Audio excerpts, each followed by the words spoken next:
Origin of continents and ocean. Continental drift theory की बात करेंगे। इसको दिया था एल्फ्रेड वैगनर ने। The two evidences in the form of availability of coal in Antarctica and classification in desert ने Wagner को ये आइडिया दिया इस थ्योरी के लिए। Wagner specified that during Carboniferous period all the continents were in the form of one landmass, जिसको उसने एंजिया बोला। It was surrounded by water on all sides, which he named Panthalassa. Landmass को Pangaea बोला और water को Panthalassa. According to Wegener, Pangaea was found by off Sial and was floating freely on oceanic floor named Sima by him. The division of Pangaea took place in Carboniferous period में इसका division हुआ। During the first division, Tethys geosyncline was formed, the northern part of which was called Angara land या Laurasia and southern part को बोला गया Gondwana land. In due course of time the westward drift, एक west की तरफ गया, and the equatorial drift, equatorial की तरफ गया of the division and its broken part led to the present situation. Wagner proposed two forces responsible for this drift. पहला उसने बताया gravitational force and force of buoyancy, और दूसरा बताया tidal force. Gravitational force and force of buoyancy में उसने बोला due to these forces the drift of continent was toward equator which resulted in the formation of India, Australia and Madagascar. Tidal force की वजह से उसने बोला this force caused the westward drift of the continent which resulted in the formation of North and South America. According to Wagner, the space created due to the separation of North and South America resulted into formation of Atlantic Ocean. Division of Australia and Antarctica led to the Indian ocean उसने बताया, and the rest water body Panthalassa को उसने बोला कि ये Pacific ocean है।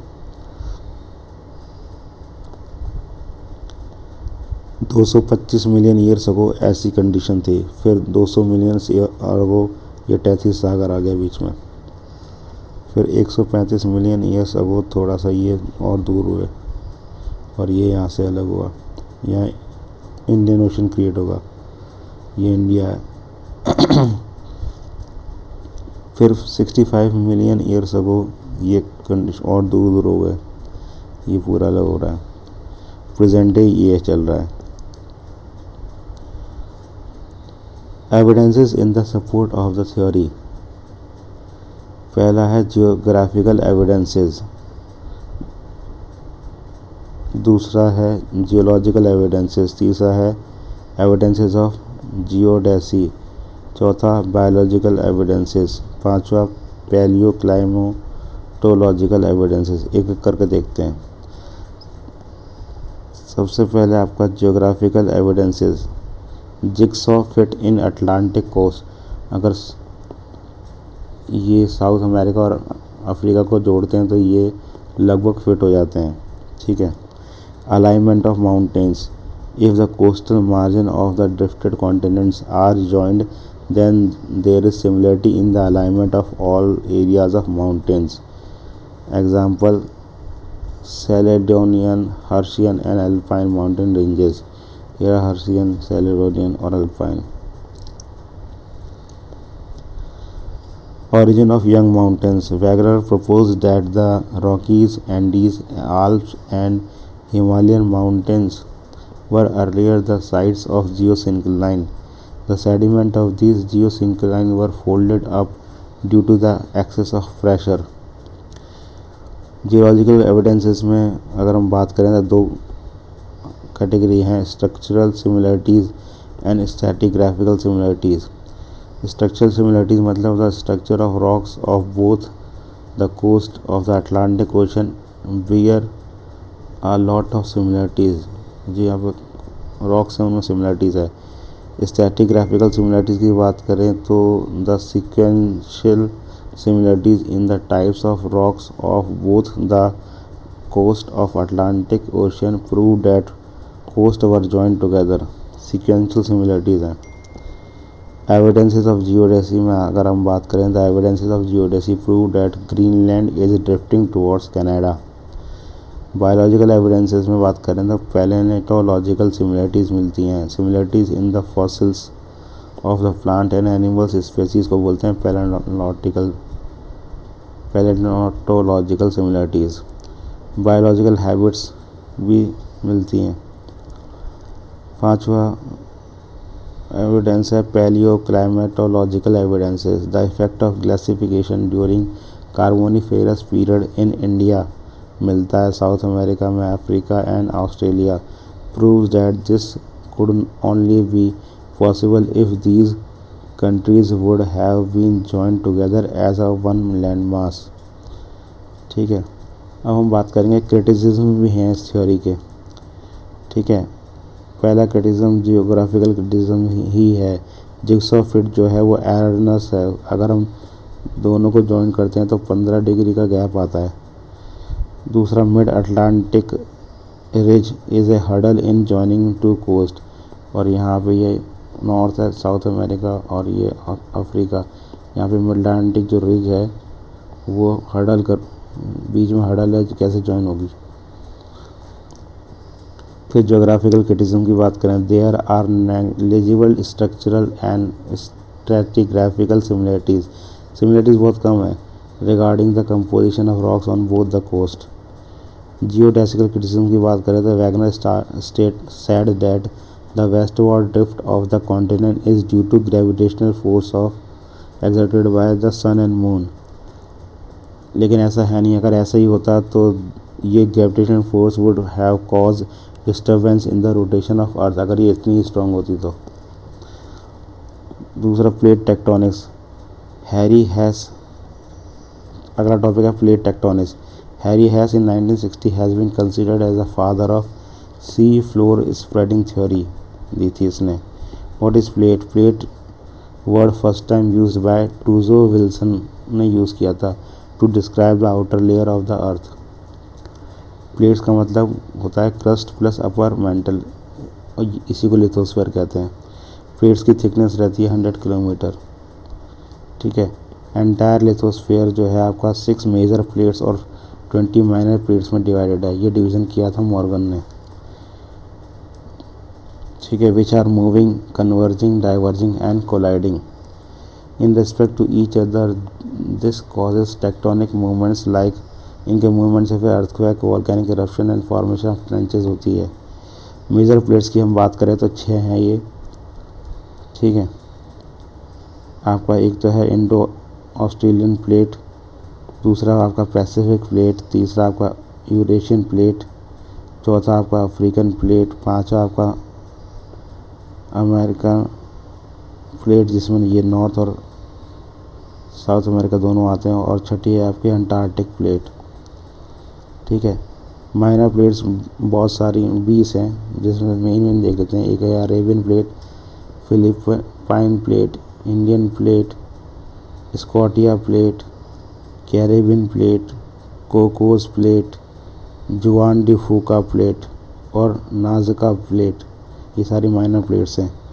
Types of plates की बात करें तो कॉन्टिनेंटल प्लेट्स, ओशियनिक प्लेट और कॉन्टिनेंटल ओशियनिक प्लेट होती हैं। कॉन्टिनेंटल प्लेट मतलब विच कंसिस्ट एंटायर और मोस्ट पार्ट लैंड होता है इसमें। ओशियन प्लेट में मोस्ट पार्ट आपका ओशियन होगा या पूरा ही ओशियन होगा। कॉन्टिनेंटल और ओशियनिक प्लेट में क्या होगा, plate on which the extension of both land and oceanic plate oceanic bottom is found is called continental oceanic plate. Plate margin की बात करें, ये क्या है, all the tectonic activities of the interior of the earth are concluded on these plate margin. Plate margin जैसे पहला है आपका कंस्ट्रक्टिव प्लेट मार्जिन। ठीक है, along these plate margin two plates diverge, ये दूर जाती हैं ऐसे, which creates empty space between them through which magma erupts out and solidification of lava results। तो स्पेस होती है बीच में से, ये लावा निकल आता है यहाँ पर, and results into regional expansion. तो अगर ये मावा निकल आता तो नई एक ज़मीन सी बन जाती है। Due to this reason it is called constructive plate margin, क्योंकि ये नई चीज़ फॉर्म होती है इसलिए इसको बोलते हैं कंस्ट्रक्टिव प्लेट मार्जिन।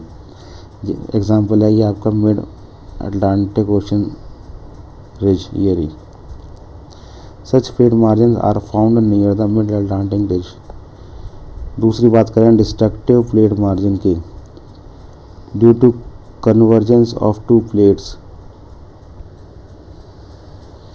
दूसरा हम बात करें डिस्ट्रक्टिव प्लेट मार्जिन की, due to convergence of two plates one plate override over the other plate and other plates undergo subsidence.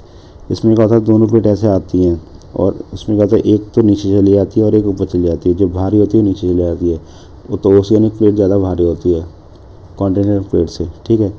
The front part of the incised plate melts as it enters the mantle, therefore it is called destructive plate. तो जो front part होता है वो नीचे दब जाता है तो डिस्ट्रक्ट हो जाती है, इसलिए उसको बोलते हैं destructive plate margin. These melted substances erupt out from the weaker margins of crust, फिर ये इरप्ट हो जाते हैं and form inland arc. The series of volcanic eruptions and island arc are extended on the margins of Pacific oceanic plate में हम मिलते हैं ये डिस्ट्रक्टिव प्लेट मार्जिन। तीसरा आपका आता है कंजर्वेटिव प्लेट मार्जिन। इसमें होता है क्या, दो प्लेट ऐसे होती हैं, एक इस तरफ चली जाएगी एक इस तरफ चली जाएगी, तो ना तो ये टकराती है ना ही दूर जाती है। In this plate margin the two plates pass along the sides of each other. Here there is neither erosion of plate nor any new material is created, only transform fault are form, fault create होता है इसमें। Hence it is called conservative margin, conservative margin. मतलब इसमें ना तो destruct होता है ना कुछ नया बनता है। एग्जाम्पल है सैन एंड्रियास फॉल्ट, ये यूनाइटेड स्टेट्स में है यहाँ पर। Cause of movement of plate margin की बात करें तो कॉज रीज़न क्या है, the radio active substances generate geothermal energy which rises in the form of convection current in the interior of the earth and causes movement of the plates, जिसकी वजह से movement होता है। The convection current just beneath the plates causes horizontal movement of the plate. Eruption of magma in the region of mid-continental ridge and reaching of plates by subsidence in mantle along convergence margins are the main work of convectional current। तो एक बार figure से देख लेते हैं। ये है convergence zone with subduction, ये subduction हो गया, ये आपका ठीक है। ये डाइवर्जेंस जोन की बात करें हम, ये डाइवर्ज हुआ है, तो ये आपका कंजर्वेटिव प्लेट मार्जिन है और ये आपका डिस्ट्रक्टिव प्लेट मार्जिन है। यहाँ आपका ये आपका कंस्ट्रक्टिव मार्जिन है और ये आपका डिस्ट्रक्टिव है। और ये आपका ये भी आपका ये आपका कन्वर्जेंस जोन है विदाउट सबडक्शन, इसमें दोनों टकरा रहे हैं और ये ऊपर जा रहा है। ये आपका डिस्ट्रक्टिव प्लेट मार्जिन का एग्जांपल है। ये आपका कंजर्वेटिव का है, स्ट्राइक स्लिप फॉल्ट इसमें क्रिएट हो रही है। Next evidences of plate tectonics की बात करें तो पहला है सी फ्लोर स्प्रेडिंग, दूसरा आपका continental drift, broadening of rift valleys, ये सारे एविडेंसेस हैं प्लेट टेक्टोनिक्स के। अदर इफेक्ट्स भी हैं कुछ, ठीक है, वन बाय वन देखते हैं। Sea floor spreading, gaps are created due to divergence of two plates moving in opposite direction, ऐसे जाती है। In these gaps the magma emerges out due to the convective currents and thus deposit in the form of lava which form new layers of rocks. Due to continuity to this process new crystal layers keep on forming. This results in the spreading of sea floor. With this concept of sea floor spreading, the hypothesis about instability of the continents and oceans is also provided. ठीक है, देखो ये ऐसे जा रहा है, बीच में से ये लावा आएगा, नई एक चीज़ बन जाएगी, मिड ओशन की बन जाएगी यहाँ पे, और सी फ्लोर जो है वो स्प्रेड हो जाएगा। दूसरा एविडेंसेस प्लेट टेक्टोनिक्स का दूसरा एविडेंस है continental drift. The new discoveries of palaeomagnetism and sea floor spreading have strengthened the fact that the continents and the ocean basins were never fix and stable. तीसरा evidence है broadening of rift valleys. Red Sea, Gulf of Aden is expanding at the rate of 1 centimeter per year. The Gulf of California is also spreading. Other effect में हम बात करें तो earthquake, volcanic eruption, mountain building, formation of island etcetera आता है। यहाँ पे ख़त्म होता है चैप्टर।